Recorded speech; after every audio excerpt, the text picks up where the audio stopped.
ಶ್ರೀರಾಮುಲು ಅಸಮಾಧಾನಕ್ಕೆ ವಿಜಯೇಂದ್ರ ಪ್ರತಿಕ್ರಿಯೆ ಕೊಟ್ಟಿದ್ದಾರೆ. ಶ್ರೀರಾಮುಲು ಜೊತೆ ನಾನು ಮಾತಾಡಿದ್ದೇನೆ, ಅಂದು ಮಾತಾಡಿದೆ, ಮರುದಿನವೂ ಮಾತಾಡಿದ್ದೇನೆ. ಏನೇ ಸಮಸ್ಯೆ ಇದ್ರೂ ಕುಳಿತು ಮಾತಾಡ್ತೀವಿ, ಸಮಸ್ಯೆ ಬಗೆಹರಿಸಿಕೊಳ್ತೇವೆ ಅಂತ ವಿಜಯೇಂದ್ರ ಹೇಳಿದ್ದಾರೆ. ನಾನು ಅವತ್ತು ಮಾತಾಡಿದ್ದೀನಿ, ಆಮೇಲೂ ಮಾತಾಡಿದ್ದೀನಿ, ಯಾವಾಗಲೂ ಮಾತಾಡ್ತೀನಿ. ಏನೇ ಸಮಸ್ಯೆಗಳಿದ್ರೂ ಕೂಡ ಅದನ್ನು ಕೂತು ಮಾತಾಡಿ ಬಗೆಹರಿಸ್ಕೊಳ್ತೀವಿ ಅನ್ನುವಂಥ ವಿಚಾರವನ್ನು ವಿಜಯೇಂದ್ರ ಹೇಳಿದ್ದಾರೆ.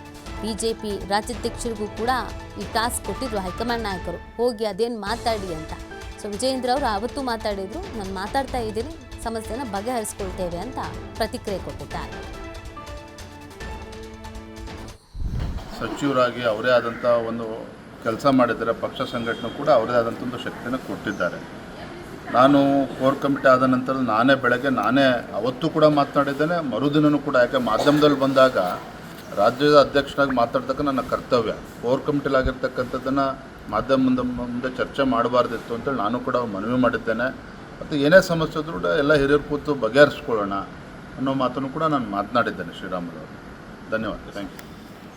ಸಚಿವರಾಗಿ ಅವರೇ ಆದಂಥ ಒಂದು ಕೆಲಸ ಮಾಡಿದ್ದಾರೆ, ಪಕ್ಷ ಸಂಘಟನೆ ಕೂಡ ಅವರೇ ಆದಂಥ ಒಂದು ಶಕ್ತಿಯನ್ನು ಕೊಟ್ಟಿದ್ದಾರೆ. ನಾನು ಕೋರ್ ಕಮಿಟಿ ಆದ ನಂತರ ನಾನೇ ಅವತ್ತು ಕೂಡ ಮಾತನಾಡಿದ್ದೇನೆ, ಮರುದಿನವೂ ಕೂಡ. ಯಾಕೆ ಮಾಧ್ಯಮದಲ್ಲಿ ಬಂದಾಗ ರಾಜ್ಯದ ಅಧ್ಯಕ್ಷನಾಗಿ ಮಾತಾಡ್ತಕ್ಕ ನನ್ನ ಕರ್ತವ್ಯ. ಕೋರ್ ಕಮಿಟಿಲಾಗಿರ್ತಕ್ಕಂಥದ್ದನ್ನು ಮಾಧ್ಯಮ ಮುಂದೆ ಚರ್ಚೆ ಮಾಡಬಾರ್ದಿತ್ತು ಅಂತೇಳಿ ನಾನು ಕೂಡ ಮನವಿ ಮಾಡಿದ್ದೇನೆ. ಮತ್ತು ಏನೇ ಸಮಸ್ಯೆ ಇದ್ರೂ ಕೂಡ ಎಲ್ಲ ಹಿರಿಯರು ಕೂತು ಬಗೆಹರಿಸ್ಕೊಳ್ಳೋಣ ಅನ್ನೋ ಮಾತನ್ನು ಕೂಡ ನಾನು ಮಾತನಾಡಿದ್ದೇನೆ ಶ್ರೀರಾಮುಲು ಅವರು. ಧನ್ಯವಾದ. Thank you.